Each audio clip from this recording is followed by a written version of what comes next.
Good morning, all.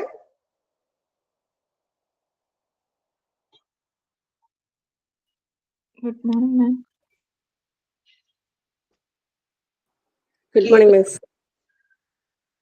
നമ്മള് ഒരു chapter വിട്ടുപോയിട്ടുണ്ടായിരുന്നു. വിട്ടുപോയതെല്ലാം നിങ്ങൾ ഇതിൽ പറഞ്ഞായിരുന്നു. റെസ്പോൺസിബിലിറ്റീസ് ഓഫ് ഹോസ്പിറ്റൽ അഡ്മിനിസ്ട്രേഷൻ എടുത്തിട്ടില്ലല്ലോ ആ ചാപ്റ്റർ. കാരണം മിസ്മാരും എടുത്തിട്ടില്ലല്ലോ. എടുത്തോ?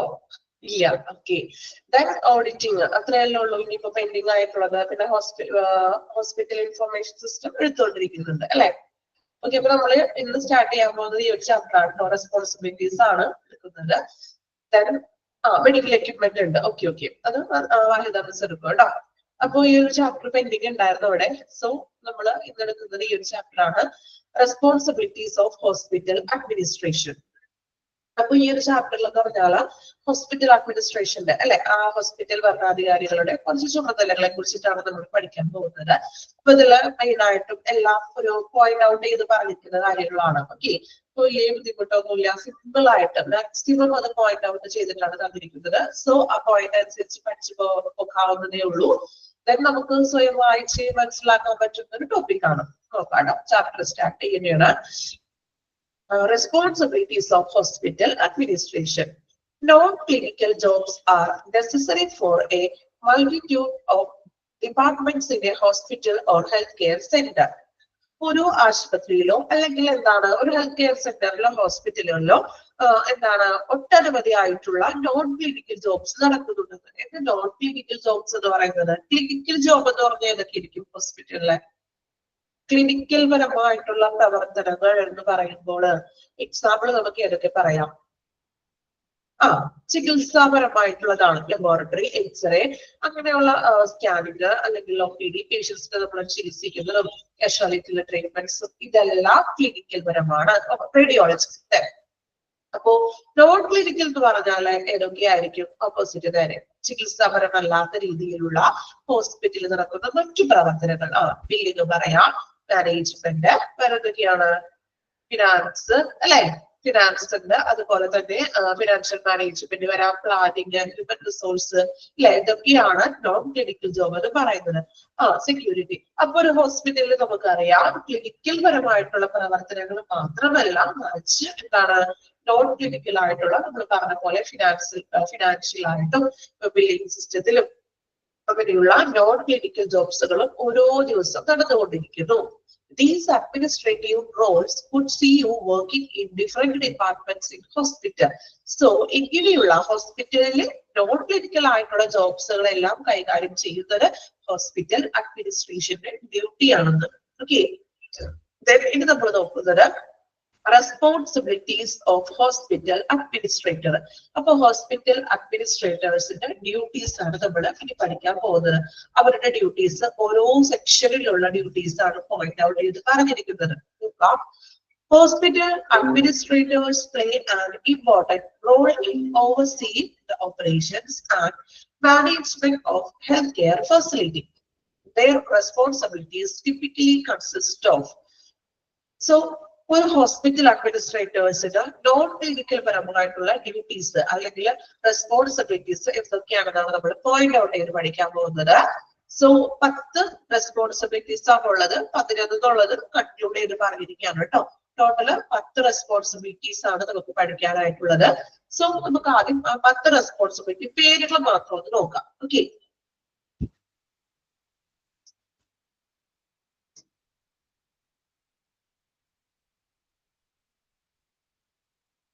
അപ്പോ റെസ്പോൺസിബിലിറ്റീസ് പേരുകൾ മാത്രം നോക്കാം.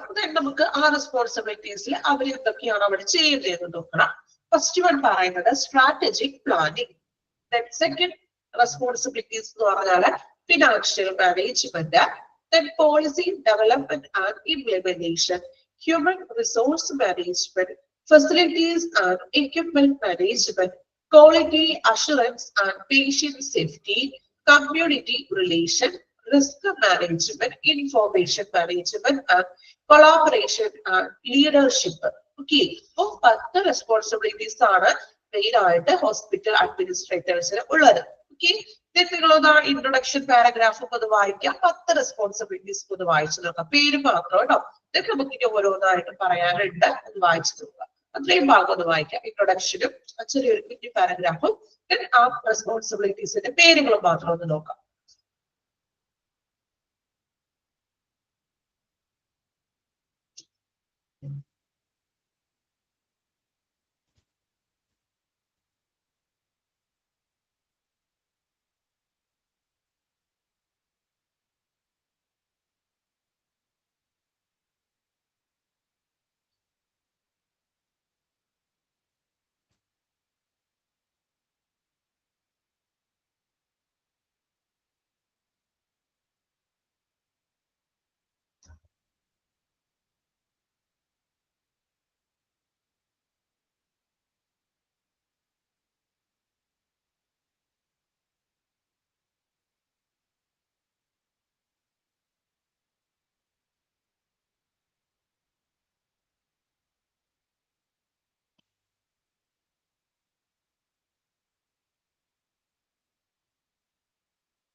ഓക്കെ, വായിച്ചു എല്ലാവരും? കംപ്ലീറ്റ് ചെയ്തോ? റെസ്പോൺസിബിലിറ്റീസ് പേരുകൾ നോക്കിയോ? 10 റെസ്പോൺസിബിലിറ്റീസ് ആണ്.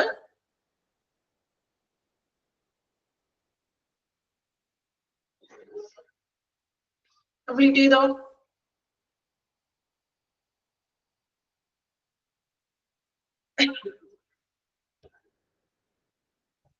ഓക്കെ, ഇത് നമുക്ക് ഓരോ റെസ്പോൺസിബിലിറ്റീസ് ആണ് പഠിക്കാൻ പോകുന്നത്. 10 റെസ്പോൺസിബിലിറ്റീസ് ആണ് നോക്കാം.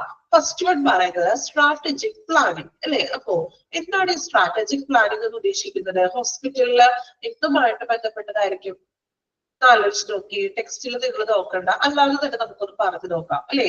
ഒരു ഹോസ്പിറ്റൽ അഡ്മിനിസ്ട്രേറ്റീവ് സ്ട്രാറ്റജിക് പ്ലാനിങ് എടുക്കണം എന്ന് പറയുന്നു. എങ്ങനെയാണ് അപ്പോൾ സ്ട്രാറ്റജിക് പ്ലാനിങ് അവർ എടുക്കേണ്ടത്? എങ്ങനെയായിരിക്കും ആലോചിച്ച് നോക്കിയേ. ഹോസ്പിറ്റലില് എന്തെങ്കിലും കാര്യങ്ങൾ പ്ലാൻ ചെയ്യണോ, അല്ലെങ്കിൽ പ്ലാനിങ്ങിന് അവിടെ പ്രാധാന്യപ്പെട്ടോ? ആലോചിച്ച് നോക്കി. ഒരു പ്ലാനിങ്ങും വേണ്ടേ ഹോസ്പിറ്റലിലെ പ്രവർത്തനങ്ങൾക്ക്? നോക്കാം കേട്ടോ. Hospital administrators are accountable for developing long-term strategies and goals for hospital. Okay, hospital administrators accountable എന്തിന്? Developing long-term strategies. ദീർഘകാലം പുതിയ പുതിയ പദ്ധതികളൊക്കെ ഉണ്ടാവുമല്ലോ. ഇപ്പൊ ഹോസ്പിറ്റലിൽ പുതിയൊരു ബിൽഡിംഗ് പണിയണം, അല്ലെങ്കിൽ പുതിയൊരു സെക്ഷൻ നമുക്ക് ആരംഭിക്കണം. അങ്ങനെയുള്ള ഒരു ലോങ് ടേം സ്ട്രാറ്റജീസ് പ്ലാനിങ്ങിന് പറ്റും. ഉത്തരവാദിത്വം ആർക്കാണ്? ഹോസ്പിറ്റൽ അഡ്മിനിസ്ട്രേറ്റേഴ്സിനാണ്. This consist of analysing market trends. എന്തൊക്കെയാണ് അപ്പോൾ പ്ലാനിങ്ങിൽ ഉൾപ്പെടുത്തേണ്ട കാര്യങ്ങൾ കേട്ടോ? നോക്കാം. This consist of analysing market trends. പുതിയ പുതിയ ട്രെൻഡ്സുകൾ നോക്കാം. പുതിയ ട്രെൻഡ്സുകൾ എന്തൊക്കെയാണ്?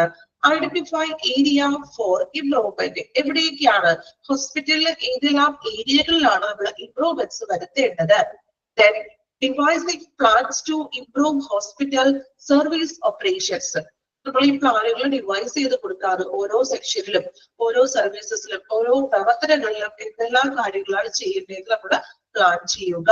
അപ്പോ ഹോസ്പിറ്റലിൽ ഇപ്പൊ ഒരു ബിൽഡിംഗ് പണിയാറോ, അല്ലെങ്കിൽ നമുക്ക് ഏതെങ്കിലും വിഭാഗത്തിൽ ഇംപ്രൂവ്മെന്റ്സ്, ഫ്രണ്ട് ഓഫീസിൽ കുറച്ച് ഇംപ്രൂവ്മെന്റ്സ് വരുത്താനുണ്ടോ, അല്ലെങ്കിൽ ടെക്നിക്കൽ പരമായിട്ട് ഇംപ്രൂവ്മെന്റ്സ് വരുത്താനുണ്ടോ, അല്ലെങ്കിൽ പുതിയ എക്യുപ്മെന്റ്സുകൾ അല്ലെ, പുതിയ പുതിയ ഫെസിലിറ്റികൾ വരുത്താനുണ്ടോ? ഇതിനെല്ലാം പ്ലാൻ ചെയ്യുന്നത് ഹോസ്പിറ്റൽ അഡ്മിനിസ്ട്രേറ്റേഴ്സ് ആണ്. ഓക്കെ, ക്ലിയർ ആയോ? എന്താണ് സ്ട്രാറ്റജിക് പ്ലാനിൽ അവർ ചെയ്യുന്നത്? ഓക്കെ ആണോ? സ്ട്രാറ്റജിക് പ്ലാനിങ് ജസ്റ്റ് ആ പോയിന്റ് മാത്രമല്ല കേട്ടോ, അതിൽ കൂടുതൽ ഡീറ്റെയിൽ ആയിട്ട് ഒന്നുമില്ല. മാക്സിമം ഷോർട്ട് ആക്കിയിട്ടാണ് അവർ തന്നിരിക്കുന്നത്. Okay, second one financial management അല്ലെ. ഫിനാൻഷ്യൽ മാനേജ്മെന്റ് എന്ന് പറയുമ്പോൾ എന്തൊക്കെയായിരിക്കും ഫിനാൻഷ്യലി അവിടെ ഇൻക്ലൂഡ് ചെയ്യപ്പെടുന്നത്? എങ്ങനെയാണ് ഫിനാൻഷ്യൽ മാനേജ്മെന്റ് അവർ ചെയ്യുന്നത്? സാലറി ഓക്കെ ഇൻക്ലൂഡ് ചെയ്യാം. വേറെ എന്തൊക്കെയാണ്? ആ ഹോസ്പിറ്റലിലെ ബഡ്ജറ്റ് അല്ലെ, ആ ഹോസ്പിറ്റലിലേക്ക് വരുന്ന വരവ് ചിലവ് കണക്കുകളുടെ ബഡ്ജറ്റുകളൊക്കെ കൈകാര്യം ചെയ്യണം. Salary okay.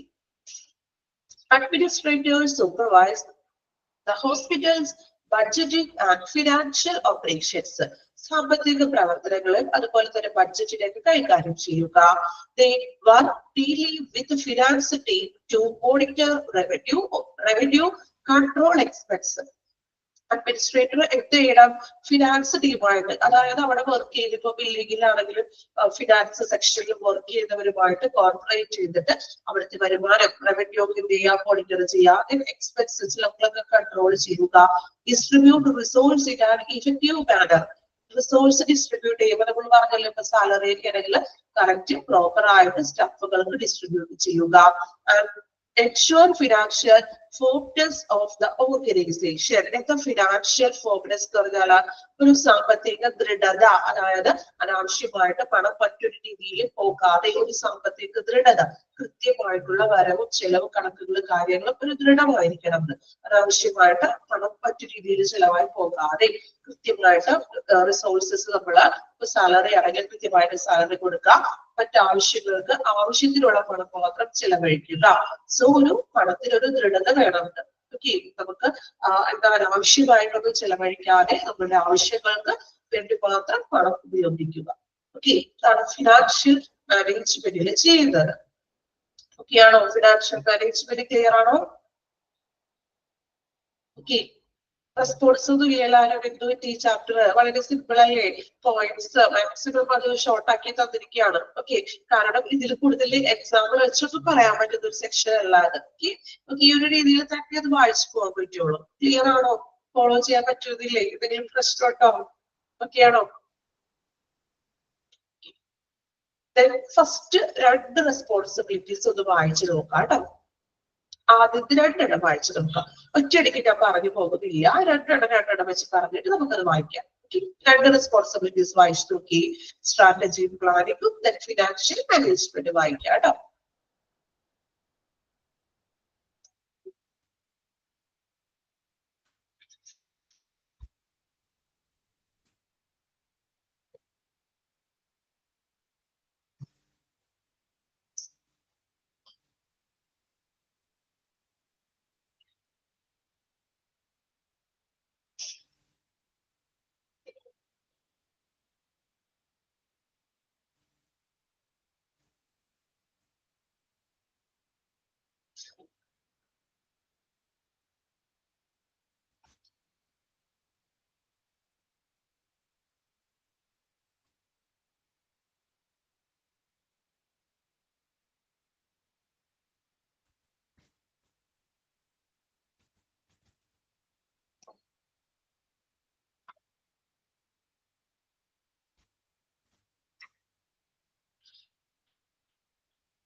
Okay. Responsibilities complete ചെയ്തല്ലോ. Then 3 നോക്കാം. Policy development and implementations. Hospital administrators set up policies and procedures to conduct the operations of the facility. ഹോസ്പിറ്റലിന്റെ പ്രവർത്തനങ്ങളെ അടിസ്ഥാനപ്പെടുത്തിക്കൊണ്ടുള്ള ആ ഓരോ പ്രവർത്തനങ്ങൾക്കുള്ള പോളിസിയും പ്രൊസീജിയേഴ്സ് ഒക്കെ നടപ്പാക്കുക. അതൊക്കെ നമ്മൾ സെറ്റ് ചെയ്യുന്നത് ഹോസ്പിറ്റൽ അഡ്മിനിസ്ട്രേറ്റീവ് ആണ്. പ്രൊസീജിയേഴ്സ് എന്ന് പറഞ്ഞാൽ അറിയാലോ, ഓരോ നടപടിക്രമങ്ങൾ. ഇപ്പൊ നമ്മൾ നടന്നു ഡിസ്ചാർജ് ചെയ്യുമ്പോൾ ഡിസ്ചാർജ് പ്രോസസ്സിൽ ഒരുപാട് നടപടിക്രമങ്ങളുണ്ട്. അല്ലെങ്കിൽ ഒരു പേഷ്യന്റിനെ നമ്മൾ അഡ്മിറ്റ് ചെയ്യുമ്പോൾ അല്ലെങ്കിൽ ട്രാൻസ്ഫർ ചെയ്യുമ്പോൾ അങ്ങനെ ഓരോരോ പ്രോസസ്സ് കാര്യങ്ങളൊക്കെ ഉണ്ട്. സോ അങ്ങനെയുള്ള പ്രോസസ് പ്രൊസീജിയേഴ്സ് ഒക്കെ സെറ്റ് ചെയ്യുക. They ensure compliance with legal and regulatory needs, encourage patient safety, and maintain ethical standards within the hospital. അതോടൊപ്പം തന്നെ ഹോസ്പിറ്റലിലെ ലീഗലായിട്ടും റെഗുലേറ്ററി നീഡ്സ് അല്ലെ, അതായത് നിയമവും നിയന്ത്രണപരമായിട്ടുള്ള ആവശ്യങ്ങൾ നടപ്പാക്കാണ്. മനസ്സിലാൽ എന്താണ്? ഒരു കൺട്രോൾ, എല്ലാ കാര്യങ്ങൾക്കും ഒരു റെഗുലേറ്ററി ഒരു കൺട്രോൾ ഉണ്ടായിരിക്കുക. They maintain ethical standard within the hospital. ഹോസ്പിറ്റലിന്റെ ഉള്ളില് ഒരു ധാർമ്മികത, ഒരു എത്തിക്കൽ സ്റ്റാൻഡേർഡ് അല്ലെ, ഒരു ധാർമ്മികത നിലനിർത്തുക. ഓരോ പ്രവർത്തനങ്ങളും കൺട്രോൾ ചെയ്യുകയും നിയന്ത്രിക്കുകയും ചെയ്തിട്ട് ഒരു ധാർമ്മികമായിട്ടൊരു മൂല്യം ഹോസ്പിറ്റലിൽ നിലനിർത്തുക. ഓക്കെ, നാലാമതായിട്ട് പറയുന്നത് human resource management. Administrators supervise the requirement, hiring and training of staff members. അല്ലെ, അഡ്മിനിസ്ട്രേറ്റേഴ്സ് എന്ത് ചെയ്യാം? സൂപ്പർവൈസ് ചെയ്യാം. റിക്വയർമെന്റ്സ്, സ്റ്റാഫുകളുടെ ആവശ്യങ്ങളും സ്റ്റാഫുകൾ എടുക്കുന്നതും അവർക്ക് ട്രെയിനിങ് ഒക്കെ കൊടുക്കുക. They produce and maintain a positive work environment. ഈ അഡ്മിനിസ്ട്രേറ്റീവ് നല്ലൊരു പോസിറ്റീവ് ആയിട്ടുള്ള ഒരു വർക്ക് എൻവയോൺമെന്റ് പ്രൊവൈഡ് ചെയ്യുക. അപ്പോഴേ സ്റ്റാഫുകൾക്ക് ഒരു ടെൻഷൻ ഒന്നും ഇല്ലാതെ നല്ല രീതിയിൽ നമുക്ക് വർക്ക് ചെയ്യാൻ പറ്റുള്ളൂ. Implement the performance estimation system, handle employee relations. Employee relations ഒക്കെ ഹാൻഡിൽ ചെയ്യുക and address staffing requirements to ensure adequate coverage and optimal staffing levels. അതോടൊപ്പം തന്നെ നല്ലൊരു വർക്ക് എൻവയോൺമെന്റ് കൊടുക്കുക, നല്ലൊരു പോസിറ്റീവ് വർക്ക് എൻവയോൺമെന്റ് കൊടുക്കുക, എംപ്ലോയീസിന്റെ റിലേഷൻ ഒക്കെ മെയിൻറ്റെയിൻ ചെയ്യുക, അതുപോലെ തന്നെ സ്റ്റാഫിങ്ങിന്റെ ആവശ്യം അഡ്രസ് ചെയ്യുക, മനസ്സിലാക്കുക, അറിയുക അവർക്ക് വേണ്ടുന്ന ആവശ്യങ്ങൾ എന്തൊക്കെയാണ്. അപ്പൊ അവർക്ക് അതിനാവശ്യമായിട്ടുള്ള എന്താണ് നമ്മൾ കൃത്യമായിട്ടും അവർക്ക് ആവശ്യമായിട്ടുള്ള adequate coverages, optimal staffing level, ഓരോ ലെവലിലുമുള്ള സ്റ്റാഫുകളെയൊക്കെ ക്രമീകരിച്ചുകൊണ്ട് അവർക്ക് ആവശ്യമായിട്ടുള്ള കാര്യങ്ങൾ അവരുടെ റിക്വയർമെന്റ്സിന് അനുസരിച്ചുകൊണ്ട് ചെയ്തു കൊടുക്കുക. ഓക്കെ, രണ്ടെണ്ണം ഒന്ന് വായിച്ചു നോക്കാം കേട്ടോ. പോളിസി ഡെവലപ്മെന്റ് ആൻഡ് ഇംപ്ലിമെന്റേഷനും ഹ്യൂമൻ റിസോഴ്സ് മാനേജ്മെന്റ് വായിച്ചു നോക്കാം. ജസ്റ്റ് ആ പോയിന്റ് മാത്രം വായിക്കാനുള്ള കേട്ടോ, അതിൽ കൂടുതൽ ഒത്തിരി പഠിക്കാൻ. ആ ജസ്റ്റ് ആ പോയിന്റ് ഒന്ന് നിങ്ങൾക്ക് മനസ്സിലാക്കി പഠിക്കാം.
വായിച്ചു നോക്കിയോ രണ്ട് പോയിന്റ്?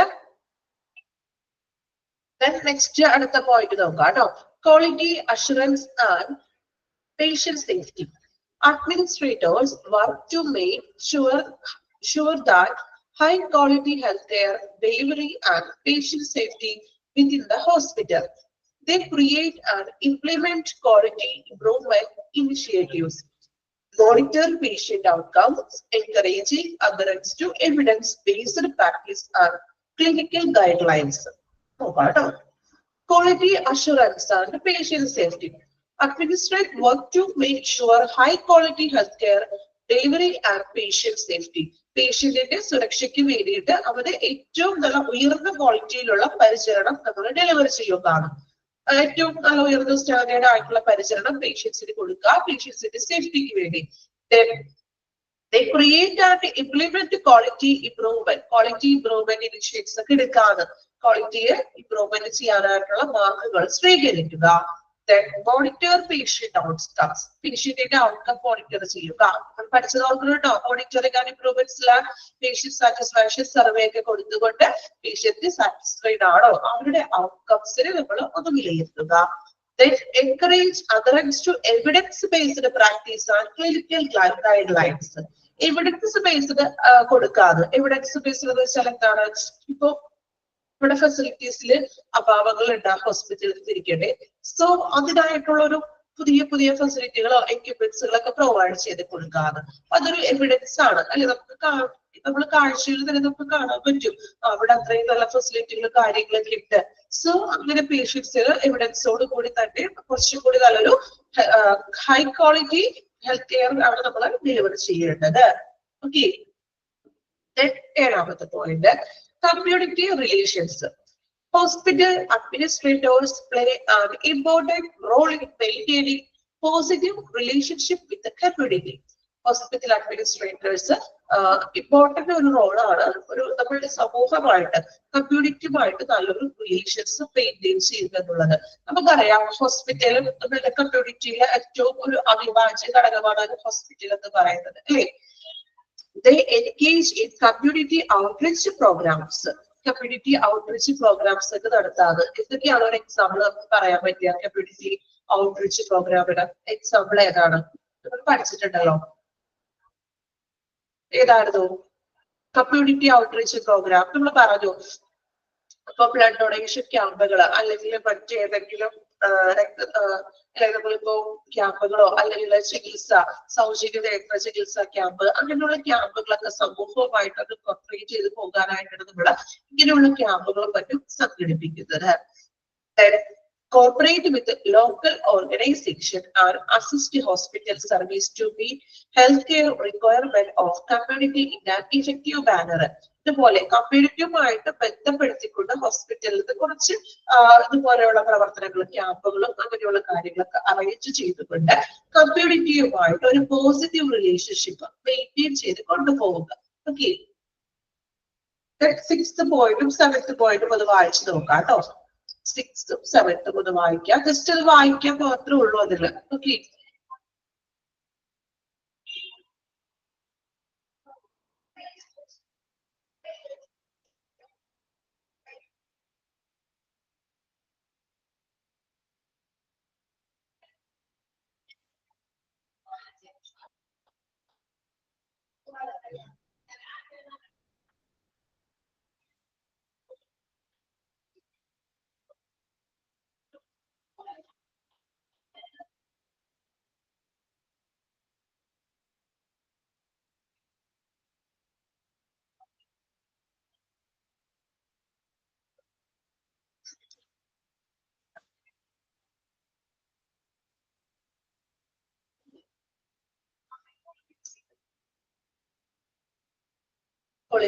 വായിച്ചോ? ഓക്കെ, നെക്സ്റ്റ് അടുത്ത പോയിന്റ് നോക്കാം കേട്ടോ.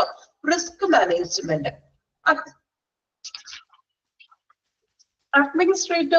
Administration evaluate and manage risk connected with the hospital operations.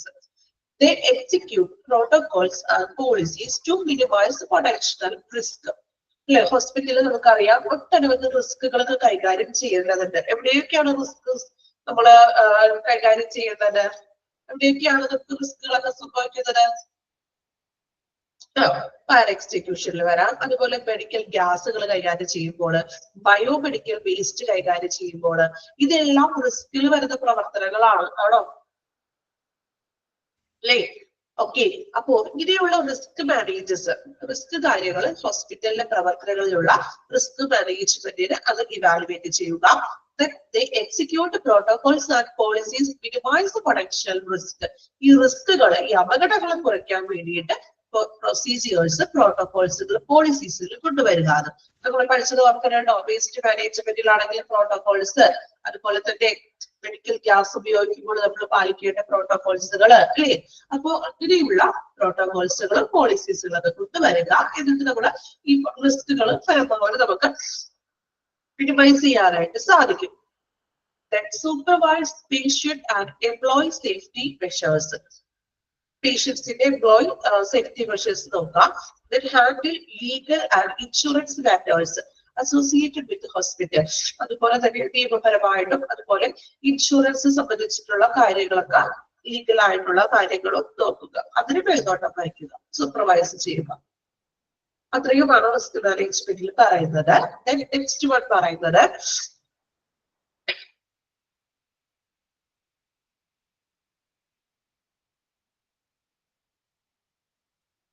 information management. Administrators supervise implementation and maintenance of health information system. HIS ഓർമ്മയുണ്ടോ? HIS LIS ഒക്കെ ഓർക്കുന്നുണ്ടോ? HIS എന്തായിരുന്നു? Hospital information system. നമ്മുടെ പേഷ്യൻസിന്റെ details ഒക്കെ hospital information സിസ്റ്റത്തിലാണ് നമ്മൾ upload ചെയ്യുന്നത്. അതുപോലെ LIS എന്തായിരുന്നു? LIS laboratory information system. So administrator supervise the implementation and maintenance.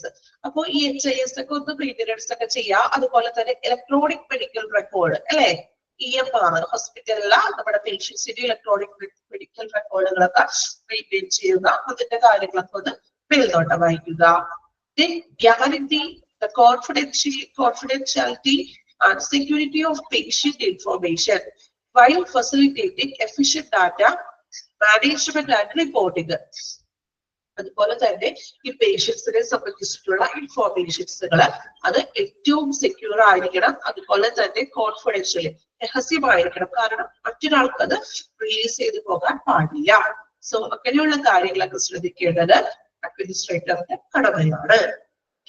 അത്രയും കാര്യങ്ങളാണ് ഇൻഫോർമേഷൻ മാനേജ്മെന്റിൽ വരുന്നത്. HIS LIS മെഡിക്കൽ റെക്കോർഡൊക്കെ സൂക്ഷിക്കുക എന്നുള്ളൊരു കാര്യമാണ് ഇൻഫോർമേഷൻ മാനേജ്മെന്റിൽ വരുന്നത്. ലാസ്റ്റ് വൺ പറയുന്നത് collaboration and leadership. Administrators work collaboratively with the physicians, nurses, and other healthcare professionals to ensure a coordinated and efficient delivery of care. Administrator ഒരുമിച്ച് collaborate എന്ന് വെച്ചറിയാലോ, സഹകരണത്തോടെ ഫിസിഷ്യന്മാരായിട്ടും nurses ആയിട്ടും മറ്റ് ഹെൽത്ത് കെയർ പ്രൊഫഷണൽ ഒക്കെ ആയിട്ട് ഒരുമിച്ചാണ് അവർ work ചെയ്യുന്നത്.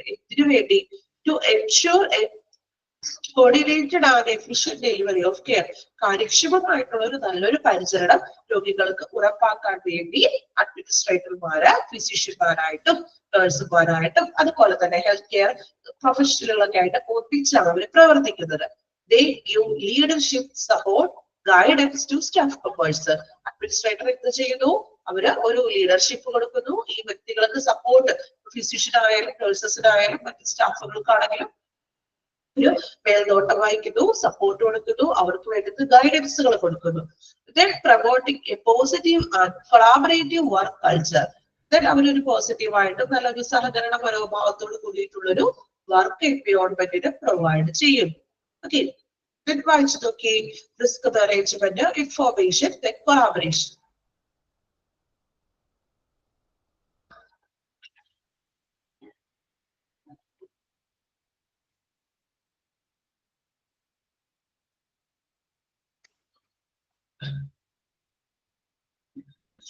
മൂന്ന് പോയിന്റ് വായിക്കാം കേട്ടോ.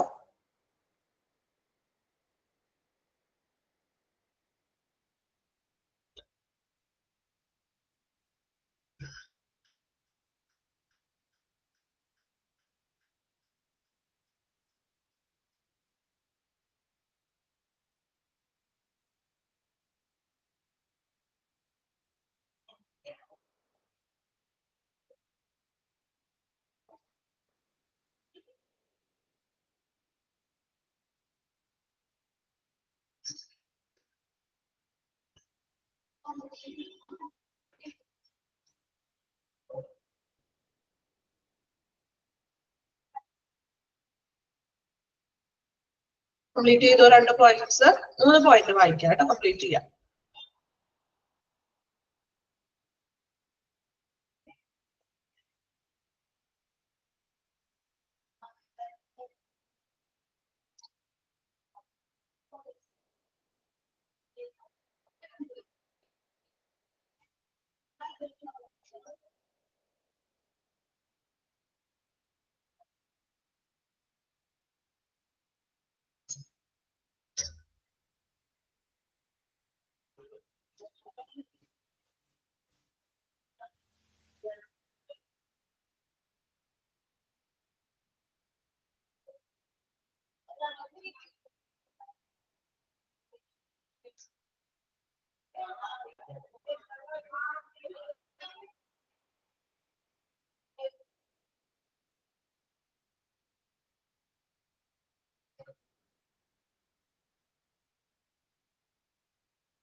Okay. Then last concluding paragraph ആണ് 11ാമത്തെ പോയിന്റ് അല്ല കേട്ടോ. 10 റെസ്പോൺസിബിലിറ്റീസ് ആണുള്ളത്. Then last 11 എഴുതിയിരുന്നത് നമ്മൾ വിട്ടിയേക്കും. Then അതിന്റെ കൺക്ലൂഡ് ആണ്.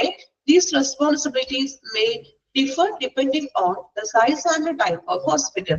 അപ്പൊ ഈ റെസ്പോൺസിബിലിറ്റീസ് ഒക്കെ ഓരോ ഹോസ്പിറ്റലിന്റെ സൈസും ടൈപ്പ് അനുസരിച്ച് വ്യത്യസ്തപ്പെട്ടിരിക്കും. ചിലപ്പോൾ കുറച്ചും കൂടി മൾട്ടി ഡെവലപ്ഡ് ആയിട്ടുള്ള ഒരു വലിയ ഹോസ്പിറ്റലൊക്കെ ആണെങ്കിൽ അവർക്ക് റെസ്പോൺസിബിലിറ്റീസ് കൂടുതലായിരിക്കും. നേരെ മറിച്ച് ഒരു ചെറിയൊരു അറ്റ്ലീസ്റ്റ് കുറച്ച് സൗകര്യങ്ങളുള്ള ഹോസ്പിറ്റൽ ആണെങ്കിൽ അവർക്ക് ഇത്രയും റെസ്പോൺസിബിലിറ്റീസ് കാര്യങ്ങളൊന്നും ഉണ്ടാവണമെന്നില്ല. Then hospital administrators play a vital role in managing and enhancing the healthcare facilities, operations and services. Hospital administrators play in managing and enhancing healthcare പ്രവർത്തനങ്ങളെയും അവിടുത്തെ സേവനങ്ങളെയും വലിയൊരു പങ്ക് വഹിക്കുന്നത് ഈ ഹോസ്പിറ്റൽ അഡ്മിനിസ്ട്രേറ്റേഴ്സ് ആണ്. ഓക്കെ, ഈ ഒരു സെക്ഷൻ നമ്മുടെ കംപ്ലീറ്റ് ആയിട്ടുണ്ട്. സോ റെസ്പോൺസിബിലിറ്റീസ് 10 റെസ്പോൺസിബിലിറ്റീസ് ആണ് അഡ്മിനിസ്ട്രേറ്റേഴ്സിനുള്ളത്. Strategic planning, financial management, policy development, implementation, human resource management, facilities and equipment management, quality assurance, community relations, risk management, information management, collaboration and leadership. Okay, നമ്മൾ equipment പറഞ്ഞായിരുന്നോ? വിട്ടുപോയിട്ടുണ്ട് തോന്നുന്ന ഒരു point, ശ്രദ്ധിച്ചില്ലേ നിങ്ങള്? Human resource കഴിഞ്ഞിട്ടേ എക്യുപ്മെന്റ് മാനേജ്മെന്റ് പറഞ്ഞായിരുന്നോ? ഇല്ല, ആരും ശ്രദ്ധിച്ചില്ല. ഞാനിപ്പോ പറഞ്ഞപ്പോഴാണ് ഓർക്കുന്നത്. ചിലപ്പോ ഒരുപാട് കിടക്കുന്നോണ്ട് നമ്മൾ വിട്ടുപോയി കാണും കേട്ടോ. എനിക്കിപ്പോ പെട്ടെന്ന് വായിച്ചപ്പോഴേ എക്യുപ്മെന്റ് നമ്മൾ പറഞ്ഞില്ലല്ലോ എന്ന് ഓർത്തു. പറഞ്ഞില്ലല്ലോ? പറഞ്ഞോ? എക്യുപ്മെന്റ് പറഞ്ഞായിരുന്നോ? വിട്ടുപോയിട്ടുണ്ടല്ലേ? ഓക്കെ, നോക്കാം കേട്ടോ. Okay, facilities and equipment management. Administrators are accountable for maintaining the hospital physical infrastructure, equipment and technology. Administrators എക്യുപ്മെന്റും അടിസ്ഥാന സൗകര്യങ്ങളും അതുപോലെ തന്നെ ടെക്നോളജി കമ്പ്യൂട്ടർപരമായിട്ടുള്ള കാര്യങ്ങളൊക്കെ നോക്കണം. They supervise maintenance, upgrade and renovations to ensure safe and efficient environment for patient, staff and visitors. പേഷ്യന്റിനും സ്റ്റാഫിനും വിസിറ്റേഴ്സിനും നല്ലൊരു efficient ആയിട്ടുള്ള ഒരു എൻവയോൺമെന്റ് പ്രൊവൈഡ് ചെയ്യാൻ വേണ്ടിയിട്ട് എക്യുപ്മെന്റ്സ് ഒക്കെ ഉണ്ടെങ്കിൽ അതൊക്കെ ഒന്ന് മെയിൻ്റനൻസ് ഒക്കെ ചെയ്യുക, അപ്ഗ്രേഡ് ഒക്കെ ചെയ്യുക. പുതിയ പുതിയ റിനോവേഷൻ പരിപാടികളൊക്കെ ചെയ്യാനുണ്ടെങ്കിൽ അങ്ങനെയുള്ള പ്രവർത്തനങ്ങൾ കൂടി ചെയ്യുക. ഓക്കെ, ഇതാണ് എക്യുപ്മെന്റ്സിൽ അവർ ചെയ്യേണ്ട കാര്യം. നിങ്ങളൊന്നാ ഒരു 10 റെസ്പോൺസിബിലിറ്റീസ് നമ്മൾ പറഞ്ഞു. അതൊന്ന് ടോട്ടൽ ചെയ്ത് ഒരു പ്രാവശ്യം ഒന്ന് വായിക്കാം. ഈ പേരുകൾ മാത്രം ഒന്ന് 5 പ്രാവശ്യം ഒന്ന് വായിക്കാം. ഓക്കെ, ടോട്ടൽ ചെയ്തിട്ടേ ആ 10 പോയിന്റ്സുകൾ ഇപ്പൊ കംപ്ലീറ്റ് ചെയ്തല്ലോ. 10 പോയിന്റ്സ് ഒന്ന് വായിച്ചു നോക്കാം. ആ പേരുകൾ മാത്രം ഒന്ന് പഠിക്കാനും കൂടി ശ്രമിക്കാം. ഓക്കെ, വായിച്ചു നോക്കാം കേട്ടോ.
കംപ്ലീറ്റ് ചെയ്തോ? വായിച്ചു നോക്കിയോ? ജസ്റ്റ് ആ പേരുകള് ബൈഹാർട്ട് ചെയ്ത് പഠിക്കുക, അതിന്റെ ഉള്ളിലുള്ള കാര്യങ്ങള് മനസ്സിലാക്കി പഠിക്കുക കേട്ടോ. നെക്സ്റ്റ് അടുത്ത സെക്ഷൻ നോക്കാം. Responsibilities out patient secretary. ഒരു പുതിയൊരു വ്യക്തിയെ കുറിച്ചാണ് പഠിക്കാൻ പോകുന്നത്. Out patient secretary. പുതിയ പുതിയ വ്യക്തിത്വങ്ങളെ പരിചയപ്പെടാൻ പോകുന്നത്. ഔട്ട് പേഷ്യന്റ് സെക്രട്ടറി ഉണ്ട്, മെഡിക്കൽ സെക്രട്ടറി ഉണ്ട്, അവരുടെ റെസ്പോൺസിബിലിറ്റീസ്. ഈ ഒരു ചാപ്റ്ററിൽ മൊത്തം നമ്മൾ ഓരോ വ്യക്തികളെ പരിചയപ്പെടുന്നു, അവരുടെ റെസ്പോൺസിബിലിറ്റീസ്, അത്രേ ഉള്ളൂ. ഓക്കെ, അപ്പൊ റെസ്പോൺസിബിലിറ്റീസ് പഠിക്കുമ്പോൾ വ്യക്തികളെ തമ്മിൽ പരസ്പരം മാറിപ്പോകാൻ ചാൻസ് ഉണ്ട്. അതുകൊണ്ട് ശ്രദ്ധയോടുകൂടി മനസ്സിലാക്കി പഠിക്കാം കേട്ടോ. നോക്കാം. Responsibilities out patient secretary. The job description of an outpatient secretary in a hospital normally comprises a variety of administrative and clerical duties related to the operation of outpatient department. Outpatient secretary എന്ന് പറയുമ്പോൾ തന്നെ നമുക്കറിയാലോ, outpatient ഡിപ്പാർട്ട്മെന്റിലെ clerical പരമായിട്ടുള്ളതും administrative പരമായിട്ടുള്ള ഡ്യൂട്ടികൾ ചെയ്യുന്ന ഒരു വ്യക്തിയാണ് outpatient secretary. Outpatient എന്ന് പറയുമ്പോൾ ഔട്ട്പേഷ്യന്റിലുള്ള ഒരു വ്യക്തിയാണ്. Some of the key responsibilities an outpatient secretary in a hospital may comprise of ഏതൊക്കെയാണ് ഔട്ട്പേഷ്യന്റ് സെക്രട്ടറിയുടെ ഡ്യൂട്ടീസ്? പോയിന്റ് ഔട്ട് ചെയ്ത് തന്നിരിക്കുകയാണ്. 7 ഡ്യൂട്ടീസ് ആണ് മെയിൻ ആയിട്ട് പറയുന്നത്. ഫസ്റ്റ് വൺ പേരുകൾ നോക്കാം. Scheduling appointment, coordinating patient care, answering phone calls, managing patient information, processing medical records, handling administrative tasks, providing customer service. എളുപ്പമാണ്, നമുക്ക് സിമ്പിൾ ആയിട്ട് പഠിച്ചു പോകാൻ പറ്റുന്നതാണ്. ഷെഡ്യൂളിംഗ് അപ്പോയിന്റ്മെന്റ്സ് അല്ലെ, നമുക്കറിയാം ഔട്ട് പേഷ്യന്റ് ഡിപ്പാർട്ട്മെന്റിലോട്ട് വരുന്ന ഓരോ പേഷ്യൻസിന്റെയും അപ്പോയിന്റ്മെന്റുകളൊക്കെ ഷെഡ്യൂൾ ചെയ്ത് കൊടുക്കുക. An outpatient secretary is accountable for scheduling appointments for patients and making sure that appointments are aptly prioritized based on patient medical requirements. Outpatient secretary accountable, അതായത് പേഷ്യൻസിന് appointment schedule ചെയ്ത് കൊടുക്കുക. Then അവര് പേഷ്യൻസിന്റെ medical requirements അനുസരിച്ചുകൊണ്ട് അവർ priorities ഒക്കെ കൊടുത്തുകൊണ്ടാണോ appointment കൊടുത്തിരിക്കുന്നത് നോക്കുക. അതൊക്കെ ചില തീരെ വയ്യാത്ത പേഷ്യൻസ് ഒക്കെ ആണെങ്കിൽ നമ്മൾ പെട്ടെന്ന് തന്നെ അപ്പോയിന്റ്മെന്റ് ഒക്കെ റെഡിയാക്കി കൊടുക്കും അല്ലെ. നമുക്കറിയാം നോർമലി ഇച്ചിരി ബുദ്ധിമുട്ടുള്ള ആളുകൾക്ക് അധിക നേരം വെയിറ്റ് ചെയ്തിരിക്കാനൊക്കെ ബുദ്ധിമുട്ടൊക്കെ ഉണ്ടാവും. സോ അങ്ങനെയുള്ളവർക്ക് പ്രയോറിറ്റി ഒക്കെ കൊടുക്കാം. സെക്കൻഡ് വൺ പറയുന്നത് കോർഡിനേറ്റിംഗ് പേഷ്യന്റ് കെയർ.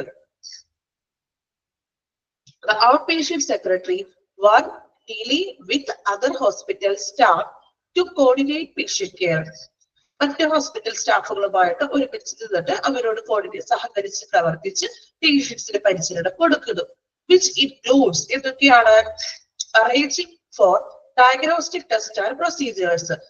ഇപ്പൊ പേഷ്യൻസിന് ടെസ്റ്റുകളൊക്കെ നടത്താനായിട്ട് അവരെ ഹെൽപ്പ് ചെയ്യുന്നു. ഇപ്പൊ ലബോറട്ടറിയിലൊക്കെ ഒന്ന് കാണിച്ചു കൊടുക്കാനൊക്കെ പോകുക, അങ്ങനെയുള്ള ഹെൽപ്പുകളൊക്കെ ചെയ്യുക. മെഡിക്കൽ റെക്കോർഡ്സ് അല്ലെ, അതുപോലെ തന്നെ എന്താണ് മെഡിക്കൽ റെക്കോർഡ്സുകളൊക്കെ തയ്യാറാക്കുക. അതുപോലെ ensuring patient receive and follow up care അല്ലെ, ജീവനക്കാരുമായിട്ട് അല്ലെങ്കിൽ തുടർ പരിചരണത്തെ കുറിച്ചും ഉറപ്പാക്കുക. ഫോളോ അപ്പുകളൊക്കെ കൊടുക്കാനായിട്ട് മീൻസ് ഒരാഴ്ച കഴിഞ്ഞിട്ടോ അല്ലെങ്കിൽ 1 month കഴിഞ്ഞിട്ടൊക്കെ വരാനും അങ്ങനെയുള്ള കാര്യങ്ങളൊക്കെ പറയുന്നത് കോർഡിനേറ്റീവ് കെയറിലാണ് ഇൻക്ലൂഡ് ആയിട്ടുള്ളത്. ഔട്ട് പേഷ്യന്റ് സെക്രട്ടറിയുടെ ഡ്യൂട്ടിയാണ്.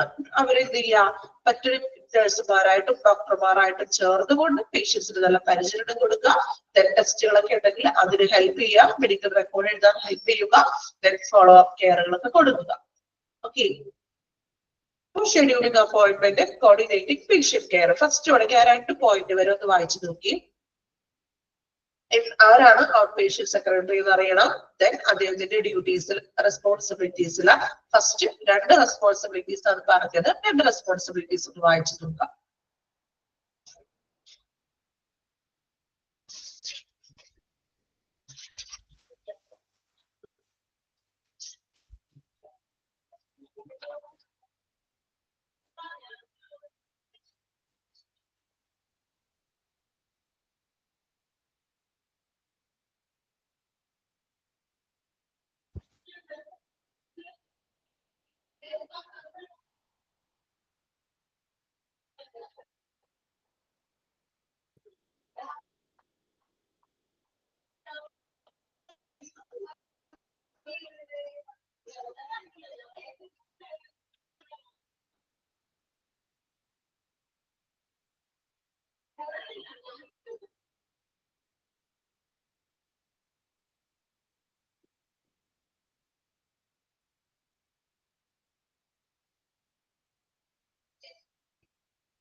Okay.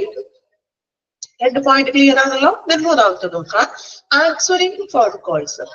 The outpatient secretary is accountable for answering phone calls and directing patients to the concerned department or staff members. പേഷ്യൻസിന്റെ ഫോൺ കോൾസ് ഒക്കെ ഉണ്ടെങ്കിൽ അതൊക്കെ അറ്റൻഡ് ചെയ്യാം. അതുപോലെ തന്നെ പേഷ്യൻസിന് നമുക്കൊന്ന് ഡയറക്ഷൻ കാണിച്ചു കൊടുക്കാം. ഇപ്പൊ ഏത് ഡിപ്പാർട്ട്മെന്റിലേക്കാണ് ചിലർക്ക് റേഡിയോളജിയിലോട്ട് പോകണോ, അല്ലെങ്കിൽ ഏതെങ്കിലും ഡോക്ടറെ കാണുകയും ആ ഡിപ്പാർട്ട്മെന്റിലേക്ക് അവര് നമ്മളൊന്ന് എവിടേക്കാണെന്നൊക്കെ ഒന്ന് കാണിച്ചു കൊടുക്കാം. അല്ലെങ്കിൽ ഏതെങ്കിലും സ്റ്റാഫ് മെമ്പേഴ്സിനെ ഒന്ന് കാണിച്ചു കൊടുക്കാം. പിന്നെ ആ സ്റ്റാഫ് മെമ്പർ പേഷ്യൻസിനെ കറക്റ്റ് ആയിട്ടുള്ള ഇപ്പൊ ലബോറട്ടറിയിലേക്കാണോ പരിശോധനയ്ക്കുള്ള ടെസ്റ്റുകളോട് കൊണ്ടുപോകുക. ഓക്കെ. നാലാമതായിട്ട് പറയുന്നത് managing patient informations. The outpatient secretary maintains exact up-to-date patient information in hospital electronic medical record system.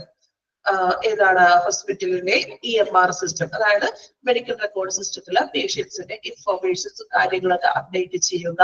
which includes demographic informations. ജനസംഖ്യാപരമായിട്ടുള്ള എത്രത്തോളം പേഷ്യൻസുകൾ ആ ഹോസ്പിറ്റലിലേക്ക് കടന്നു വരുന്നുണ്ട്, അവരുടെ എണ്ണവും കാര്യങ്ങളൊക്കെ അപ്ഡേറ്റ് ചെയ്യുക. അതുപോലെ medical history, then insurance informations, പേഷ്യൻസിന്റെ മെഡിക്കൽ ഹിസ്റ്ററി, പേഷ്യൻസിന്റെ വിവരങ്ങള്, അതുപോലെ തന്നെ എന്താണ് ഇൻഷുറൻസുമായിട്ട് സംബന്ധിച്ചിട്ടുള്ള വിവരങ്ങളൊക്കെ അപ്ഡേറ്റ് ചെയ്യുക. മൂന്നാമത്തെ നാലാമത്തെ ഒന്ന് വായിച്ചു നോക്കാം. പോയിന്റ് ആൻസറിംഗ് ഫോൺ കോൾസും മാനേജിംഗ് പേഷ്യന്റ് ഇൻഫോർമേഷനും ഒന്ന് വായിച്ചു നോക്കാം.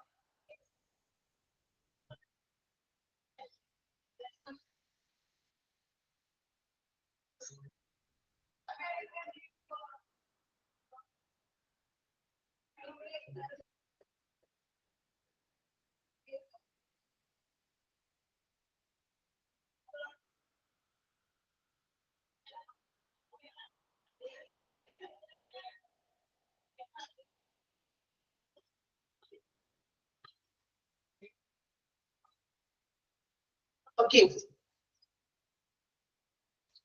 Next one നോക്കാം. Processing medical records. The outpatient secretary processed request for medical records, make sure that patient confidentiality is kept, and release medical records to authorized individuals. പേഷ്യൻസിനെ സംബന്ധിച്ചിട്ടുള്ള പേഷ്യൻസിന്റെ medical റെക്കോർഡുകൾ എന്ത് ചെയ്യുക, കീപ്പ് ചെയ്യുക.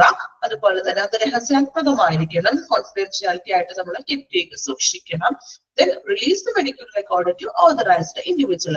ഓതറൈസ്ഡ് ആയിട്ടുള്ള ഇൻഡിവിജ്വൽസിന് മാത്രമേ നമ്മൾ പേഷ്യൻസിന്റെ വിവരങ്ങൾ റിലീസ് ചെയ്ത് കൊടുക്കാൻ പാടുള്ളൂ. Then ആറാമതായിട്ട് പറയുന്നത് ഹാൻഡിലിംഗ് അഡ്മിനിസ്ട്രേറ്റീവ് ടാസ്ക്. അഡ്മിനിസ്ട്രേറ്റീവ് ടാസ്കുകൾ ഹാൻഡിൽ ചെയ്യുക. The outpatient secretary is accountable for handling variety of administrative tasks like ordering office supplies. ഓഫീസിലേക്ക് ആവശ്യമായിട്ടുള്ള സാധനങ്ങൾ ഓർഡർ ചെയ്യുക, ഫില്ലിംഗ് പേപ്പർ വർക്കുകളൊക്കെ ഉണ്ടെങ്കിൽ അത് ഫിൽ ചെയ്യുക. Then managing correspondence. എന്താ കറസ്പോണ്ടൻസ് എന്ന് പറഞ്ഞാൽ കത്തിടപാടുകളൊക്കെ ഉണ്ടെങ്കിൽ മാനേജ് ചെയ്തു. ഇപ്പൊ കത്തിടപാടുകളിലല്ലോ മെയിലുകളല്ലേ വരുന്നത്. സോ മെയിലുകളൊക്കെ വരുമ്പോൾ അതിന് റെസ്പോൺസ് ചെയ്യുക, അതിനുള്ള റിപ്ലൈ കാര്യങ്ങളൊക്കെ കൊടുക്കുക. Last one, providing customer service. The outpatient secretary is often the first point of contact for patient. Underline ചെയ്യാട്ടോ ആ ഒരു പോയിന്റ്. ഔട്ട്പേഷ്യന്റ് സെക്രട്ടറി ആണ് ഒരു പേഷ്യന്റിനെ കോണ്ടാക്ട് ചെയ്യുന്ന ഫസ്റ്റ് പോയിന്റ് എന്ന് പറയുന്നത്. Okay. The outpatient secretary is often the first point of contact for patients. So, providing excellent customer service is a crucial part of the job.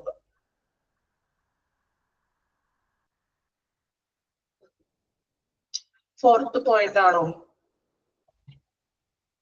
Fourth നമ്മൾ വായിച്ചല്ലോ, ശ്രദ്ധിച്ചില്ലേ?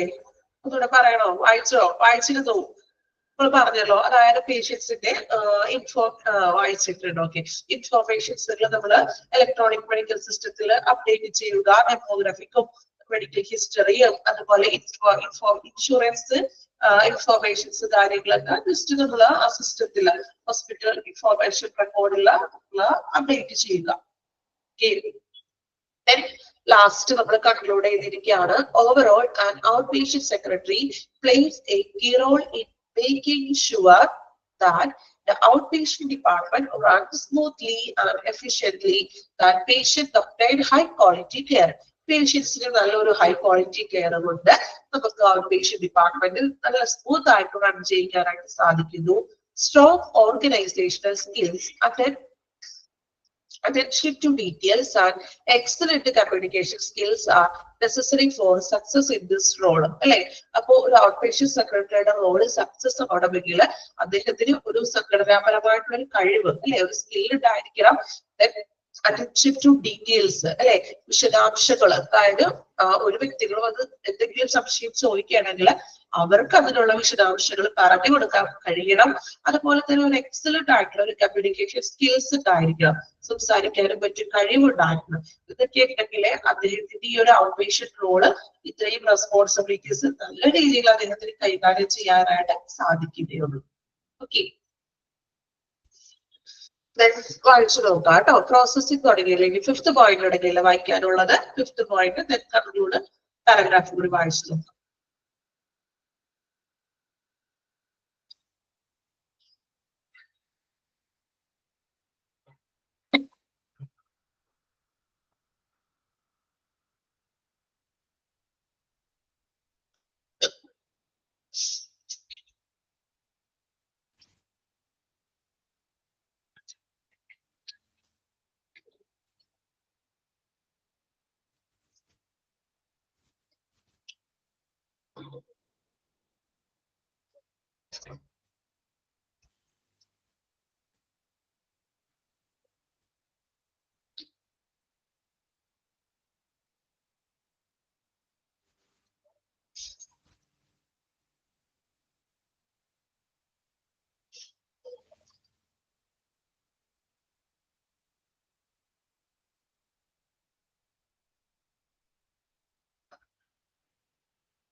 Okay, then sixth പോയിന്റിലെ ആ sentence ഒന്ന് underline ചെയ്യാം കേട്ടോ. Sixth പോയിന്റില് നോക്കിയേ, out patient secretary accountable variety of administrative task like. എന്തൊക്കെ administrative ടാസ്കുകളാണ് ഒരു out patient secretary കൈകാര്യം ചെയ്യുന്നത്? ഒന്ന് അണ്ടർലൈൻ ചെയ്തേ. Like ordering office supplies, filling paper work and managing correspondence. അതൊന്ന് അണ്ടർലൈൻ ചെയ്തേ കേട്ടോ. അതായത് ഔട്ട് പേഷ്യന്റ് സെക്രട്ടറി കൈകാര്യം ഹാൻഡിൽ ചെയ്യുന്ന അഡ്മിനിസ്ട്രേറ്റീവ് ടാസ്കുകൾ. ഓക്കെ, അണ്ടർലൈൻ ചെയ്തേക്കും. കാരണം അവിടെ മെൻഷൻ ചെയ്ത് പറഞ്ഞിട്ടുണ്ട്. മേ ബി എക്സാമിൽ ചോദിക്കുകയാണെങ്കിൽ നമുക്ക് അറ്റൻഡ് ചെയ്യാലോ. അണ്ടർലൈൻ ചെയ്തോ? ഹാൻഡിലിംഗ് കേട്ടോ. Out patient secretary is accountable for handling variety administrative task. ഏതൊക്കെയാണെന്നുള്ളത് ഇനി നമ്മൾ അണ്ടർലൈൻ ചെയ്യാനായിട്ട് എന്തെങ്കിലും വിട്ടു പോയിട്ടുണ്ടാ നോക്കാം കേട്ടോ. ഓരോന്നിലും അവർ ചെയ്യുന്ന ഈ സെയിം ഡ്യൂട്ടി തന്നെയാണ് വീണ്ടും റിപ്പീറ്റ് ചെയ്തിട്ട് പറഞ്ഞിരിക്കുന്നത്.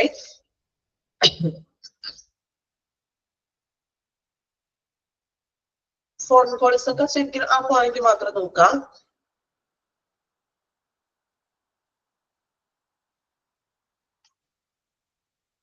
ഓക്കെ, അപ്പൊ ഇത്രയുമാണ് റെസ്പോൺസിബിലിറ്റീസ് പറയുന്നത്, ഔട്ട് പേഷ്യന്റ് സെക്രട്ടറിയുടെ റെസ്പോൺസിബിലിറ്റീസ്. ഓക്കെ, ഒന്ന് ഒറ്റ പ്രാവശ്യം ഒന്ന് ഓടിച്ച് വായിച്ചു നോക്കാം. ദെൻ ആ ഹെഡ്ലൈൻ, അതായത് ആദ്യം ചെയ്തിരിക്കുന്നത് കണ്ടോ, scheduling appointment, coordinating patient care, അതൊന്ന് 5 times ഒന്ന് വായിച്ച് ഇപ്പൊ തന്നെ ഒന്ന് പഠിച്ചു നോക്കാം. ഓക്കെ, ബാക്കിയുള്ളത് ഒരു പ്രാവശ്യം ഒന്ന് വായിക്കാം. ദെൻ ആ കറക്റ്റ് എക്സാക്ട് ടാർഗറ്റ് ചെയ്തിരിക്കുന്നത് ഒന്ന് ബൈഹാർട്ട് ചെയ്ത് പഠിക്കാം. ഓക്കെ, നമുക്ക് ഇപ്പൊ തന്നെ ക്ലാസ്സിൽ വെച്ചിട്ട് പഠിച്ചു പോകണം. ഓക്കെ, വായിച്ചു നോക്കാം.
പേര് മാത്രം ഒന്ന് പഠിച്ചു വെക്കുക കേട്ടോ. ഷെഡ്യൂളിംഗ് അപ്പോയിന്റ്മെന്റ്സ്, കോർഡിനേറ്റിംഗ്, ആ ഒരു എന്താ റെസ്പോൺസിബിലിറ്റീസ് മാത്രം. പിന്നെ അതിന്റെ ഉള്ളിലുള്ളതെന്ന് വെച്ചിട്ടുണ്ടെങ്കിൽ സെയിം ആ ഒരു കാര്യം തന്നെയാണ് വീണ്ടും റിപ്പീറ്റ് ചെയ്ത് പറയുന്നത്. ഓക്കെ, നിങ്ങൾ ആ ഡയറക്റ്റ് ചെയ്തിരിക്കുന്നത് മെയിൻ ആയിട്ട് അത് പഠിച്ചു പോവാൻ ശ്രദ്ധിക്കുക. ഉള്ളിലുള്ള കാര്യങ്ങൾ വായിച്ച് അത് മനസ്സിലാക്കി പഠിക്കാം. ഓക്കെ,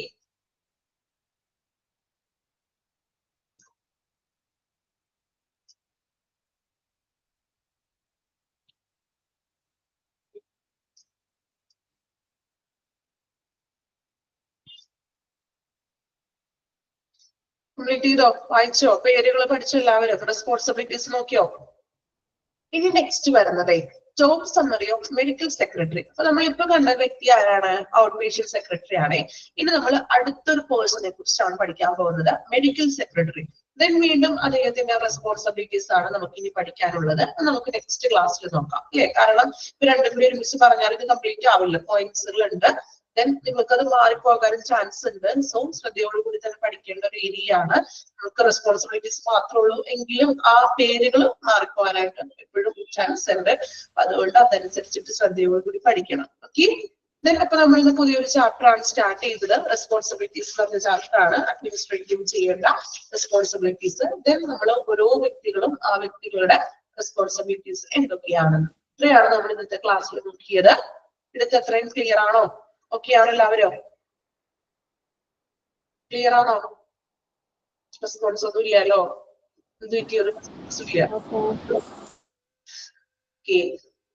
ഫോളോ ചെയ്യാൻ പറ്റുന്നുണ്ടോ? ചെറിയ കോൾഡും തോട്ട് പ്രോബ്ലം ഒക്കെ ഉണ്ട്. അതുകൊണ്ടാണ് ഇടയ്ക്ക് ഒന്ന് സൗണ്ട് സ്ട്രെയിൻ ചെയ്ത് അത് കൊടുക്കാൻ ഇച്ചിരി ബുദ്ധിമുട്ടുണ്ട്. എങ്കിലും കുഴപ്പമില്ലാത്ത രീതിയിൽ ഞാൻ ഓക്കെ ആണോ? മനസ്സിലാക്കാൻ പറ്റുന്നില്ലേ? ഓക്കെ, അപ്പൊ നെക്സ്റ്റ് ക്ലാസ്സിൽ ഇതുവരെ ഉള്ളത് ഒന്ന് നോക്കിക്കൊണ്ട് വരാം കേട്ടോ. അതെ, നമുക്ക് അടുത്ത മെഡിക്കൽ സെക്രട്ടറി ആണ് ഇത് നോക്കാനുള്ളത്. Okay, thank you all.